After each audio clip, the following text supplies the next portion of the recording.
زیدی فرقہ، جسے الزیدیہ بھی کہا جاتا ہے، اسلامی تاریخ کا ایک اہم اور قدیم شیعہ مسلک ہے۔ یہ فرقہ علمی، فقہی اور سیاسی اعتبار سے اسلامی دنیا میں ایک منفرد مقام رکھتا ہے۔ آج کی اس ویڈیو میں ہم زیدی فرقے کی مکمل تاریخ، عقائد، نظریات، عبادات، رسوم و رواج، اہل سنت اور شیعہ اثنا عشریہ کے ساتھ اس کے اختلافات، مطلع علیہ السلام اور ماتم کے بارے میں ان کے موقف اور ان کی فقہ و طرز زندگی پر تفصیل سے گفتگو کریں گے۔ یہ ویڈیو صرف معلوماتی اور تحقیقی انداز میں پیش کی جا رہی ہے تاکہ ناظرین مختلف اسلامی مکتن فکر کو بہتر انداز میں سمجھ سکیں۔ اسلامی تاریخ میں نبی کریم کے وصال کے بعد امت مسلمہ میں سیاسی اور مذہبی اختلافات پیدا ہوئے۔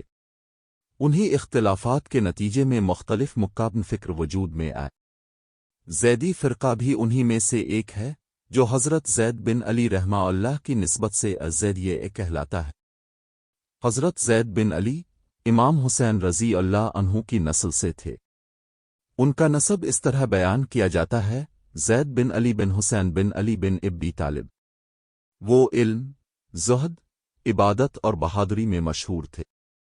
انہوں نے بنو امیہ کی حکومت کے خلاف خروج کیا کیونکہ ان کے نزدیک حکمران ظلم اور ناانصافی میں مبتلا ہو چکے تھے۔ سن 122 ہجری میں کوفہ میں انہوں نے بغاوت کی، لیکن ان کے بہت سے حمایتی عین وقت پر ساتھ چھوڑ گئے۔ نتیجتاً وہ شہید کر دیے گئے۔ ان کی شہادت کے بعد ان کے پیروکار زیدیہ کہلائے۔ زیدی فرقے کی بنیاد صرف عقیدے پر نہیں بلکہ سیاسی جدوجہد پر بھی قائم تھی۔ زیدیہ کا ماننا تھا کہ امامت صرف اہل بیت میں ہونی چاہیے، لیکن وہ اس معاملے میں دیگر شیعہ فرقوں سے مختلف نظریہ رکھتے ہیں۔ شیعہ اثنا عشریہ یہ عقیدہ رکھتے ہیں کہ 12 امام اللہ کی طرف سے مقرر کیے گئے تھے اور ہر امام اپنے بعد آنے والے امام کو نامزد کرتا تھا، لیکن زیدیہ اس نظریے کو قبول نہیں کرتے۔ ان کے نزدیک امامت کے لیے ضروری ہے کہ امام اہل بیت میں سے ہو، علم و تقوی رکھتا ہو، ظلم کے خلاف قیام کرے اور اپنی امامت کا اعلان کرے۔ اسی وجہ سے زیدیہ حضرت ابوبکر، حضرت عمر اور حضرت عثمان رضی اللہ عنہم کی خلافت کو مکمل طور پر باطل نہیں کہتے بلکہ ان کے بارے میں نسبتاً نرم موقف رکھتے ہیں۔ یہی وجہ ہے کہ زیدیہ کو شیعہ فرقوں میں سب سے زیادہ اہل سنت کے قریب سمجھا جاتا ہے۔ اب اگر زیدی عقائد کی بات کی جائے تو ان کے چند بنیادی عقائد یہ ہیں: اول، توحید۔ زیدیہ اللہ تعالیٰ کی وحدانیت پر کامل ایمان رکھتے ہیں۔ دوم، عدل۔ وہ اللہ کے عدل پر خاص زور دیتے ہیں اور معتزلہ سے متاثر نظر آتے ہیں۔ سوم، نبوت۔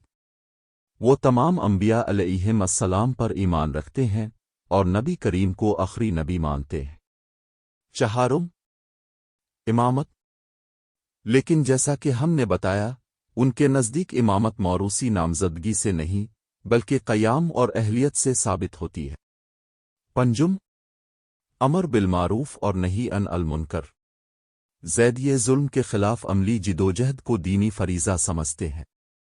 اب سوال پیدا ہوتا ہے کہ زیدی فرقہ اور شیعہ اثنا عشریہ میں بنیادی فرق کیا ہے؟ سب سے پہلا فرق، ائمہ کا نظریہ۔ اثنا عشریہ 12 معصوم اماموں پر ایمان رکھتے ہیں، جبکہ زیدیہ صرف ان اہل بیت شخصیات کو امام مانتے ہیں جو خروج کریں اور قیادت سنبھال۔ دوسرا فرق، عصمت ائمہ۔ اثنا عشریہ کے نزدیک ائمہ معصوم ہوتے ہیں، لیکن زیدیہ ائمہ کو معصوم نہیں مانتے۔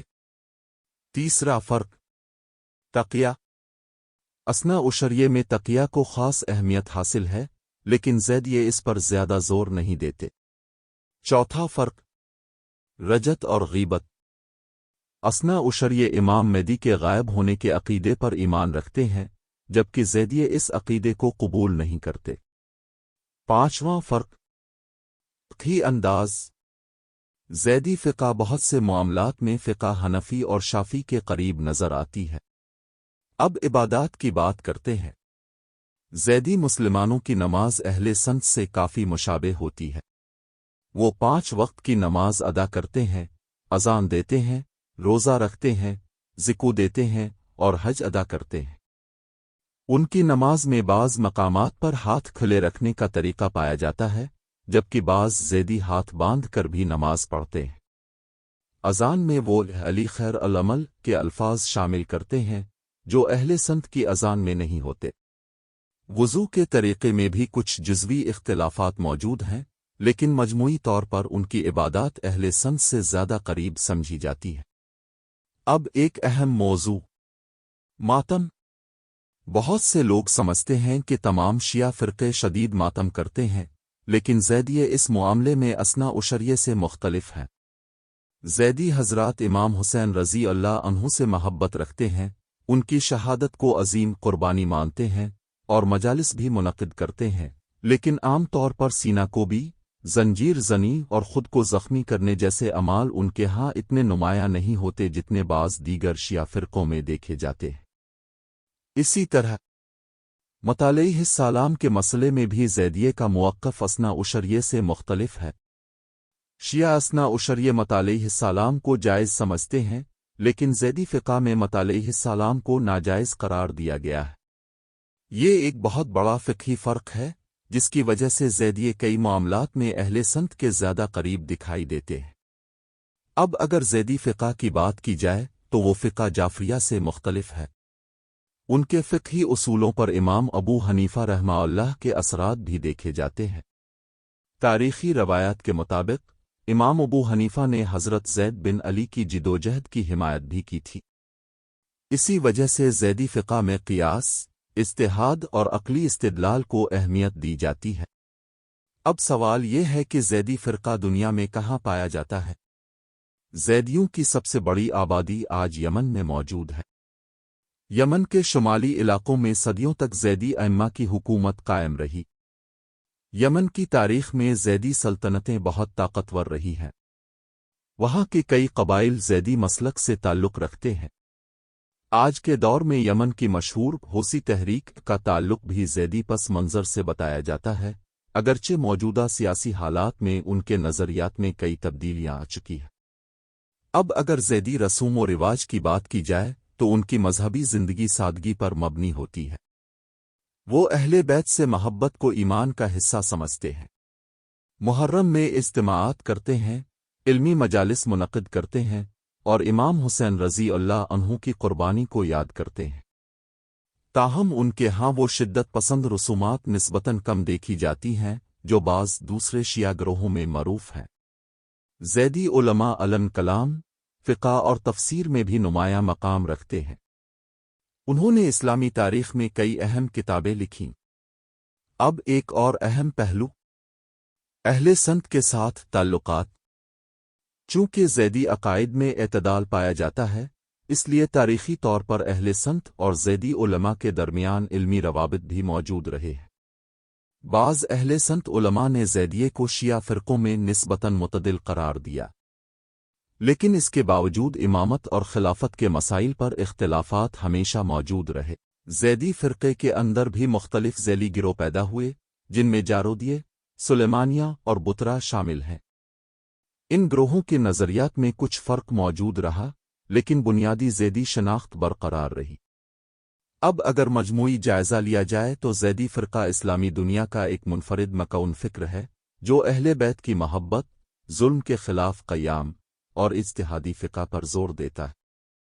وہ نہ مکمل طور پر اہل سنت کے مانند ہیں اور نہ ہی اثنا عشری شیعہ عقائد سے مکمل مطابقت رکھتے ہیں، بلکہ ان کی ایک الگ مذہبی و فقہی شناخت موجود ہے۔ اسلامی تاریخ کو سمجھنے کے لیے مختلف مکمل فکر کا مطالعہ ضروری ہے، کیونکہ انہی اختلافات نے امت مسلمہ کی فکری تاریخ کو تشکیل دیا۔ اختلاف کے باوجود مسلمانوں کے درمیان احترام، برداشت اور علمی گفتگو کا ماحول قائم رہنا چاہیے۔ اگر آپ کو یہ معلوماتی ویڈیو پسند آئی ہو تو ویڈیو کو لائک کریں، چینل کو سبسکرائب کریں اور بیل آئیکن ضرور دبائیں تاکہ ایسی مزید تحقیق پر مبنی ویڈیوز اب تک پہنچتی رہے۔